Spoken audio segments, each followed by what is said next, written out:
You know, I have deep roots here and came here all my life, but to come back in this setting now, particularly because I know how important this region and this part of the country is, honored to be here. And thank you, President Rudd, University of Memphis, your leadership for hosting this event tonight. And this university is truly a critical economic engine for this part of the state. The community itself continues to grow and advance in large part due to the efforts of this university. And you certainly live up to the motto, driven by doing. And I'm proud to be here back in this place again. It also holds a special place for me because we had a debate right here back in the election. And let me just tell you, it's a lot better to be here in this environment. Thank you, too, for the state and local leaders that are here tonight. I see a lot of them. I saw y'all stand up. I appreciate the opportunity to be here with you and members of the legislature that I've been so honored to work with. And I tell you what, it is an honor. I see many of you here. Folks asked me a lot about working with the legislature before I got elected. Now I see these hardworking men and women who are public servants, and I'm honored to work together with them to advance the cause of the state. Mayor Strickland, Mayor Harris, thank you for being here as well. Thank you for your leadership. I look forward to working with you both in months and years ahead, and I see several members of my cabinet here tonight too. Thank you for being here. You're doing a terrific job. It's an honor to serve with you. I'd like to especially recognize our Deputy Governor, who is a Memphian, Lang Weissman.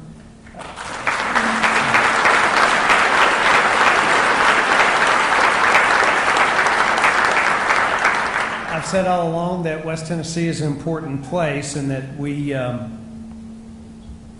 want to be sure that we lead an accelerated economic transformation here, and Lang's leadership is going to be a part of that.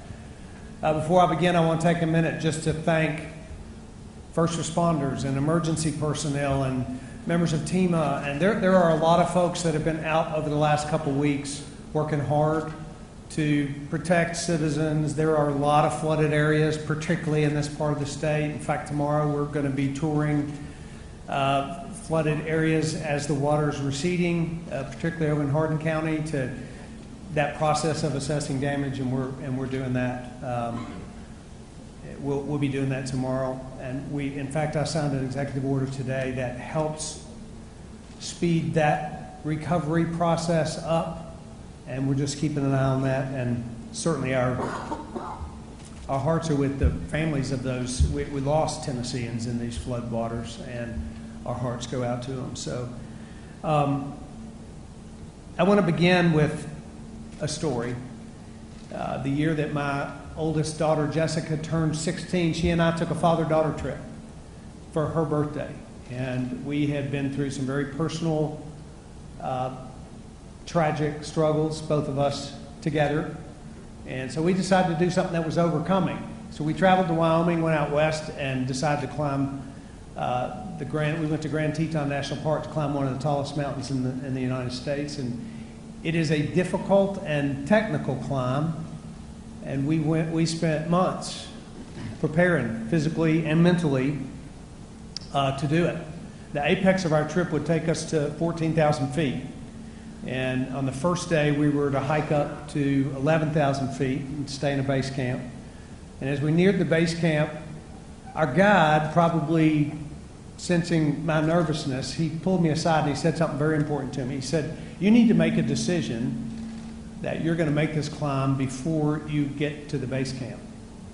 Because when you get up there, you're going to look at the Grand Teton and it'll look like a massive granite spire that sticks up straight higher than you'd ever imagined, and you'll feel very intimidated. And if you have the tiniest doubt in your mind as you go up there today, then when you stand up there at the base camp and you look up, you'll be convinced that you can't possibly climb it."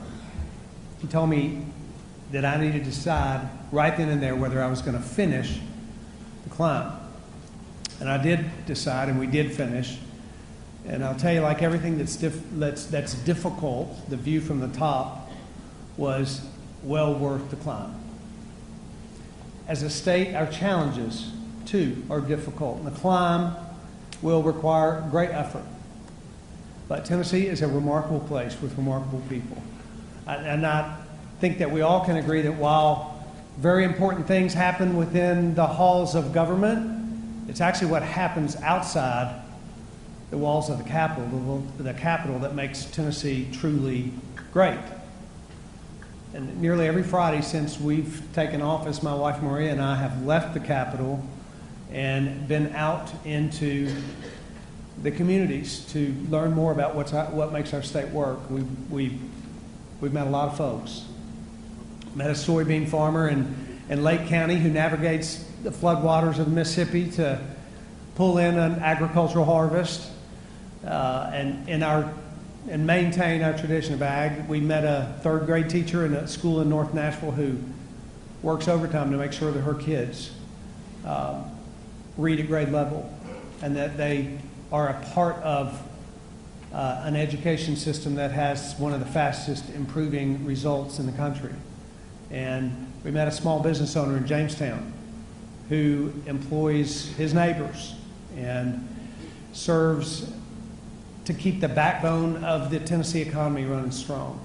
And so as we've been out and as a lifelong Tennessean, when I reflect on our state, I see our people and I'm filled with pride. And I'm proud to report to you that after seeing it with my own eyes, the state of our state is hopeful and prosperous and strong.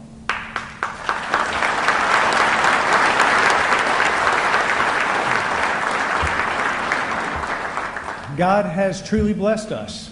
Our economy's growing, our schools are improving, our natural resources are beautiful and abundant. And indeed, we are the envy of many states here in Tennessee. But while our prosperity should be celebrated, it should not be taken for granted, for it was not granted to us. Our prosperity has been hard won from the settlers of the 1790s to the leaders of the past and present. Many have contributed to the success that we enjoy now. And indeed, this is a remarkable state with remarkable people, but past success shouldn't be taken for granted, and future success shouldn't be assumed. We can be glad for the things we've done that have brought us up to this point, but we have to recognize that new accomplishments will be required from the leaders of today if we're going to reach our full potential tomorrow. And so maybe the key question for us is whether we'll stand here in the spot that we're in and enjoy the view from this far up the mountain, or whether we will push ahead to new heights and new prosperity. And my encouragement to all of us is that we do press higher.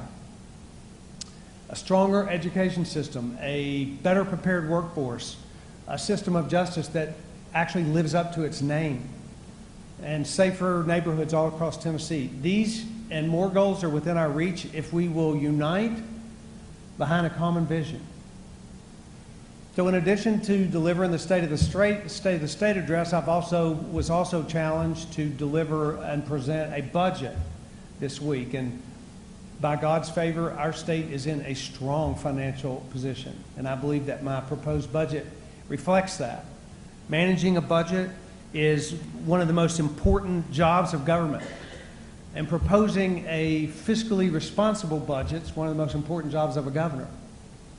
And so as a conservative businessman, I know that a good budget needs to fund the things that are needed and take on little debt, and my budget takes on zero long-term debt. Perhaps most importantly, it needs to save for a rainy day. Well, as our state continues to grow, we're committed to remaining one of the most fiscally sound and best managed states in America. We live in prosperous days, but it's precisely during these days when we have to build up our storehouses for when times may not be so good. So for that reason, I'm particularly proud of this in my budget. We are making the largest single contribution to the Rainy Day Fund in Tennessee's history. When this budget's finished, our Rainy Day Fund will be $1.1 billion It's the largest it's ever been in real dollars, and as a percentage of revenue, it's the largest in the history of the state. Thank you.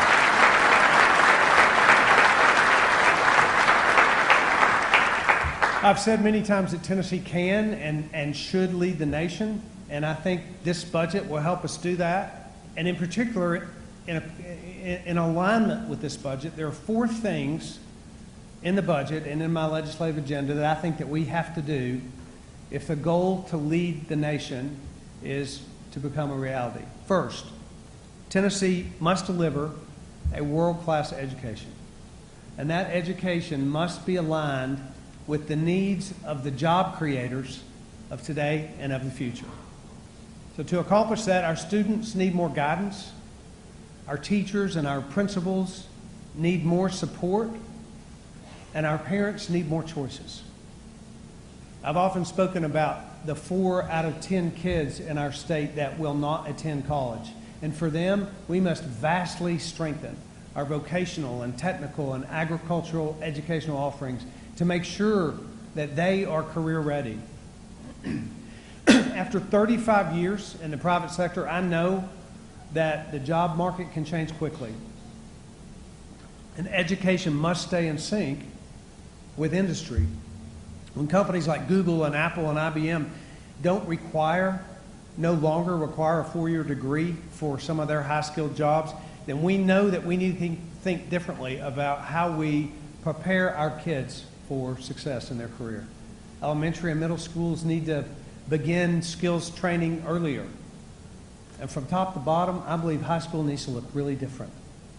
So in that spirit, I'm proposing the governor's investment in vocational education, the GIVE Act. It's a $25 million investment to increase the number of young adults that earn an industry certification and can enter a career within 1 year of high school.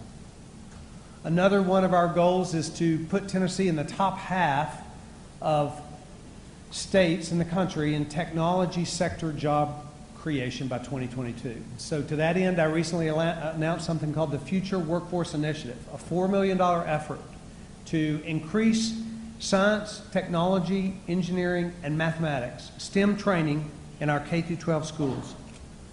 The Future Workforce Initiatives will add 100 new CTE programs. It'll grow the number of teachers qualified to teach work-based learning and computer science classes. And it'll expand access to AP courses and early post-secondary options for high schoolers. This is particularly important here in West Tennessee. We've had several key job announcements in this area in the past few weeks. And I'm excited to say, as your city mayor says, Memphis has momentum. And that work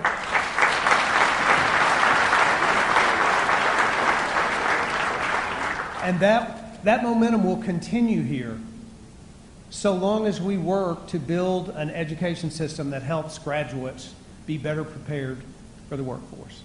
In fact, Memphis is poised, I think, to be a leader in the ag tech sector. With companies like Indigo investing in this city, there's a growing national recognition that Memphis is the place to be for promising industries like ag tech. Now, many students will go to college, and for that group, we want to provide world-class higher education options all across the state. We have to continue to invest in our outcomes-based, outcomes-focused approach to funding higher education, which is why we have set aside $34 million new dollars in this budget to fully fund our higher education institutions.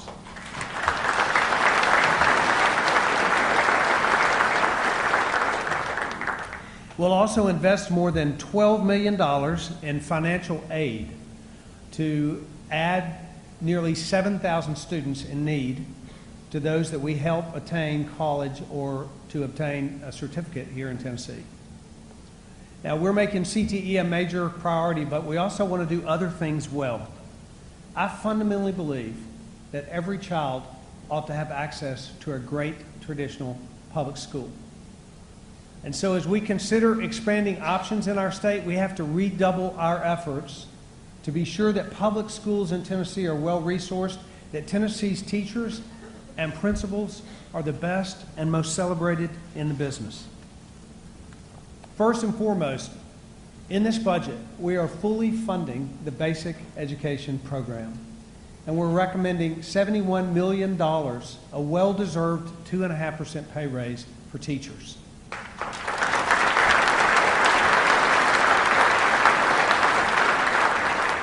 Additionally, to support educators and school leaders, we're proposing investments in the professional development of rural principals and expansion of the rural principal network. In response to the increasing needs of our lowest performing schools, we're investing $5 million in improving student and teacher support in our priority schools. Now, I've often said that education is about more than a test score, but test scores can provide valuable data to both teachers and students when they're used properly. And later this month, tens of thousands of students will be completing their end-of-course testing to help ensure that they are receiving the quality education they deserve. Now, there's been a lot of frustration around the administration of this state test in the last few years, and I share that frustration. But I can assure you that my Commissioner of Education is working tirelessly to prepare for this year's tests, to mitigate the number of challenges that we have, but more importantly, to finalize the procurement process that will allow us to select a new test vendor for next year and beyond. And while the execution has to get better, we have to remain committed to the notion that you cannot improve what you don't measure.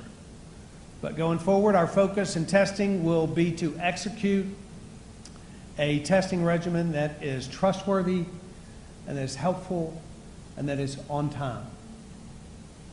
Now, whatever else happens in our classroom, the safety of our children and of our teachers is paramount to our administration and to elected leaders all across the state. And for that reason, I am proposing an additional $30 million investment into our school safety fund, and to prioritize those districts that have schools that currently do not have a school resource officer.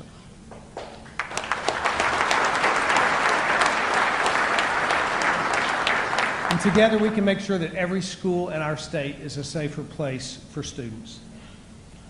In my inaugural address, I said that Tennesseans would have to be bold, and they'd have to be courageous, and they'd have to be strong in the face of today's biggest challenges.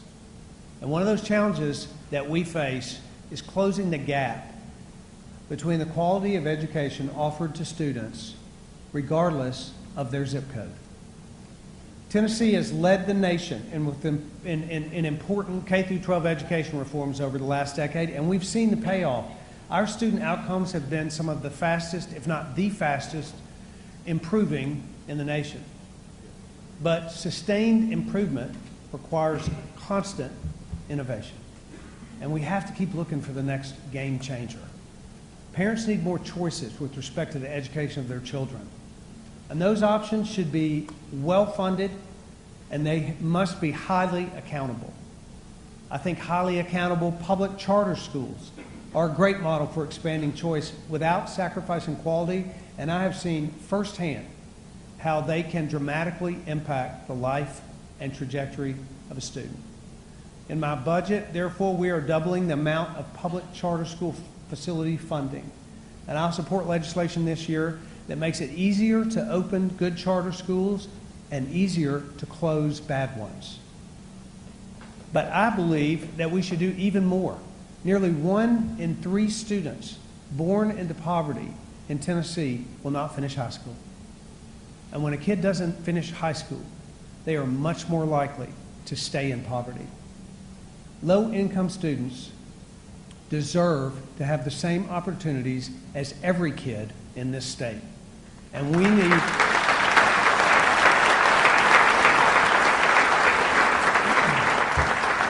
need a bold plan that will help level the playing field. We need to challenge the status quo.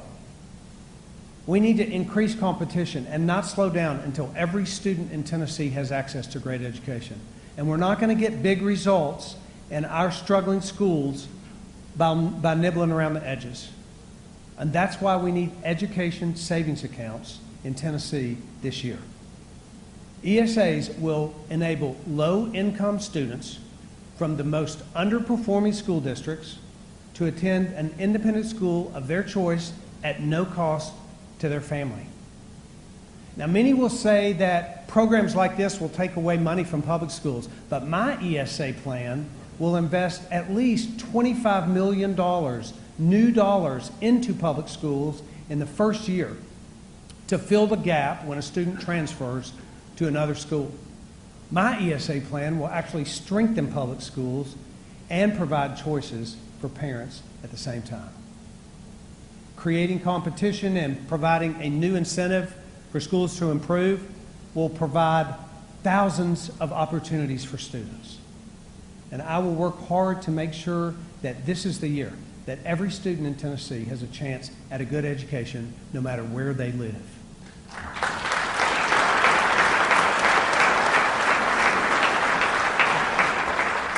Another important issue in education is curriculum. During the past 2 years of traveling on the campaign trail, an issue that I was constantly asked about was civics and character education. And at face value, it might seem like a small issue. But in the last year, let me tell you 2 statistics. It was reported in the last year that young people between the ages of 18 and 29 in this country have a more favorable view of socialism than of capitalism. And last week I read a recent study that said in 49 of 50 states, a majority of residents would fail a U.S. citizenship test. Now, I can't help but believe that those 2 things are connected. President Reagan said that freedom's never more than one generation away from extinction. And it demands answering an obvious question. How will our children know of our cherished American values if we don't teach them? And we all desire a more perfect union, but we can't expect future generations to build upon the incredible progress that this country's made if we fail to teach them the history and the values that made it possible. So let me say this, no matter what's happening in other states or in Washington, D.C., in this state, our children will be taught civics education, character formation, and unapologetic American exceptionalism.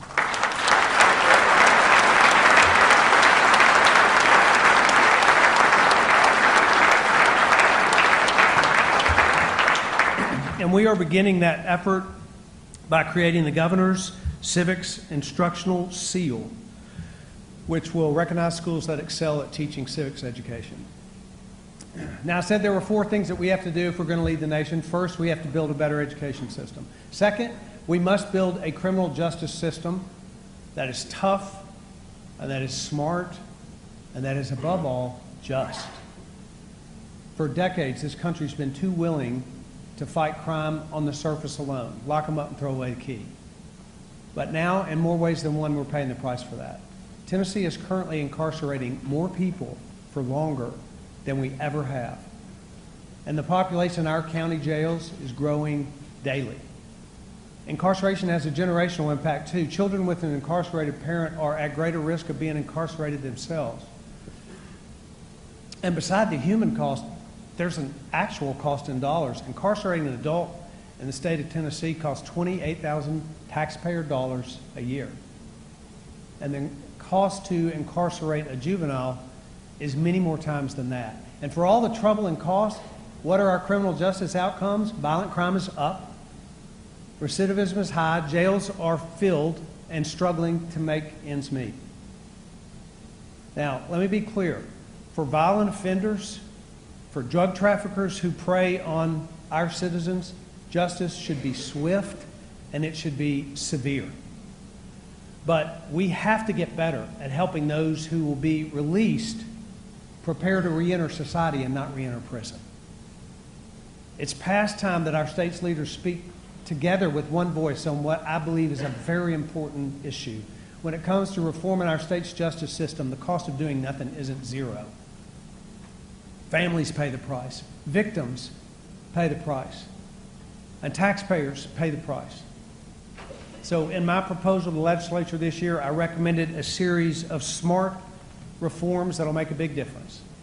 One area of reform that we will address is our use of community supervision for low-risk offenders. Community supervision allows us to provide the corrections oversight necessary to hold someone accountable for their crime without incurring 20 times the cost it takes to incarcerate them. So one of the first things we'll do is add funds to the Electronic Monitoring Indigency Fund. Sorry. Those that can't pay. It adds the use of GPS monitoring so that low-risk, nonviolent individuals can keep their jobs and provide for their families instead of spending unnecessary time in jail. Now, of those that are incarcerated, 95% of them are not serving a life sentence, and they will eventually come out, and we need to be sure that they're prepared for that. Why? Because every successful reentry means one less crime and one less victim. And my commitment to having fewer crime victims in this state is reflected in a proposed expansion of education and reentry counseling opportunities in our prisons. Education attainment for incarcerated people reduces their risk of recidivism by 43%. Another important part of this successful reentry is stable employment. And for that reason, we've introduced a bill that eliminates expungement fees for those that are already eligible under the law to alleviate the cost burden of getting back on their feet.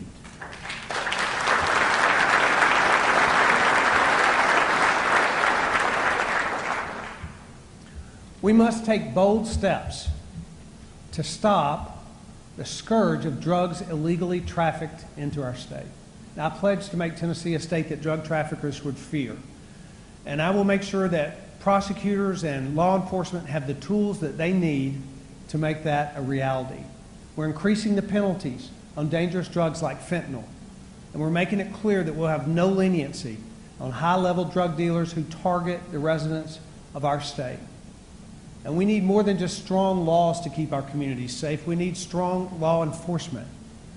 And it's no secret that Tennessee lags other states in law enforcement and corrections pay, which impacts our ability to hire and our retention rates. So we're increasing investments in correctional officer pay and training opportunities as well. And my budget calls for new investments in law enforcement capacity. I know that we can do things differently in this area because I've been involved with groups who've made a difference. Nonprofits like Men of Valor in Nashville are helping those who enter prison be better prepared to re-enter society. The recidivism rate of Men of Valor is a third the state's average. My administration will do more than talk about how important these things are to all of us. We intend to be national leaders and innovators, showing how people throughout our state, the volunteer state, are willing to partner together to serve one another.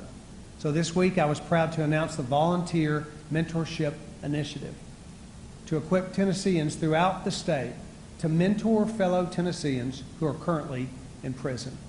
And I signed up as the first volunteer mentor.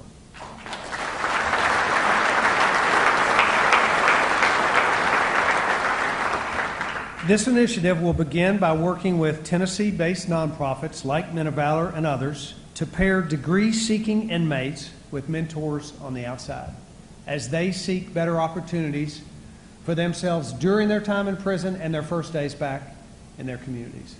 And tonight, I'm asking every Tennessean who desires to prayerfully consider volunteering to join this effort. As our state's shown before, we can change the course of history and the destiny of people when we step up and volunteer and serve one another. The challenge ahead of us in this area is great, but the urgency of the situation is greater, and I know that we will rise to meet the challenge. For this issue, the admonition to all of us is clear. Do justice, love mercy, and walk humbly. First, education. Second, criminal justice. And third, every Tennessean should have access to high-quality health care that they can afford.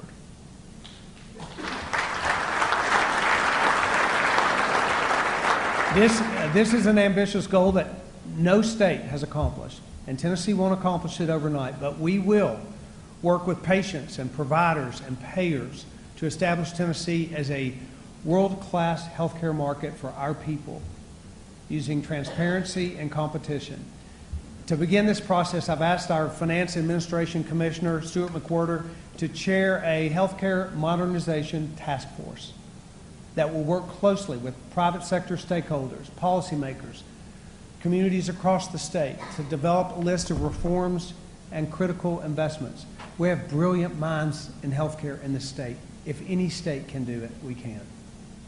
Now, in the short term, there are several things that we can do to move Tennessee toward having better health outcomes so that more uninsured Tennesseans have access to quality primary care and preventive care services. We're providing additional funding to our health care safety net. That supports community and faith-based care centers that are serving those who do not have health insurance coverage. And we'll continue to work with the General Assembly and with Washington, D.C. to look for waiver opportunities that will help us increase insurance coverage without big government strings attached. We're going to also be looking for ways to build off of the important efforts in Washington today to promote price transparency, and that is another way to lower healthcare costs. Another way is to combat Medicaid fraud, and we will be adding additional opportunities and additional positions in our Medicaid fraud unit to attack the issue of Medicaid fraud. Together, these efforts will place downward pressure on the cost of coverage for Tennesseans.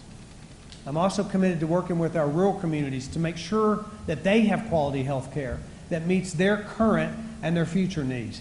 Despite the closure of rural hospitals across the state and the country, there are many opportunities to transform care in these communities through smart reforms, through innovation, through a new business model. Now, addressing these challenges will require a long-term approach. We've already taken steps in that direction that will deliver progress this year. For one, I'm proposing $20 million to boost broadband accessibility, which will make technology like telemedicine more accessible and more practical for our rural communities, providing more access. We are also increasing by as much as $8.6 million funding for graduate medical education at Tennessee's medical schools, and for critical incentive programs that will provide financial support for resident physicians who commit to living and working in rural communities.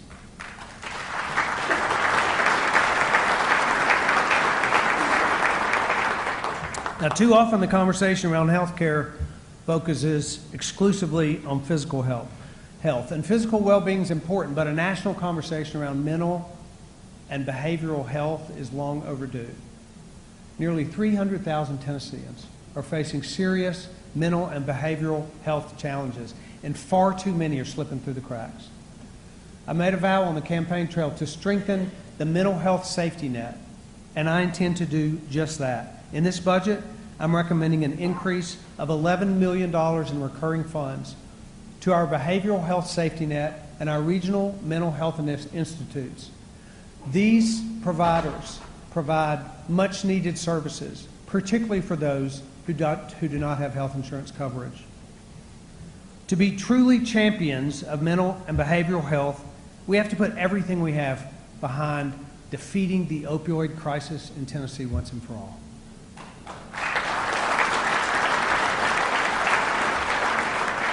In West Tennessee, this issue is acute, and we have to continue to make progress in preventing addiction. I'll defend the smart limits on prescriptions that were passed by our legislature. And in this budget, we'll work to address the other victims of the opioid crisis, the dependent children of those that are addicted. We're recommending expanding our investment in the Safe Baby Courts Initiative. And to support vulnerable infants, we're including $5 million in new funding to address a rising caseload in our Department of Children's Services. Also, as we begin to see an increasing rise in students coming into kindergarten that are facing challenges from prenatal drug exposure, I'm recommending that we invest $6 million in our early intervention services for schools. These investments will make Tennessee a healthier state, and when we're healthier, it's good for Tennesseans, it's good for the bottom line. So fourth, and finally, when we've accomplished these and many other goals, What remains expected of us in government is that we operate with integrity, with effectiveness, and with as little cost as possible. Fundamentally, government exists to protect our liberties, not to grant favors or build kingdoms or needlessly interfere with the lives of citizens. And I've long believed that Tennessee's most natural resource is our people. Most precious natural resource is our people. Many of our people, many of you, are found at nonprofits in this state who are doing remarkable work with excellence, work that government cannot and should not do. So to protect taxpayer dollars and to engage more of our citizens, I'm announcing tonight, and particularly announcing on Monday night, particularly excited about this announcement of the Governor's Office of Faith-Based and Community Initiatives. This office will leverage the nonprofit community, and it'll help us unleash the potential of all Tennesseans to get involved. Not only to make lives better for their fellow citizens, but to reduce the responsibilities and ultimately to reduce the size of government.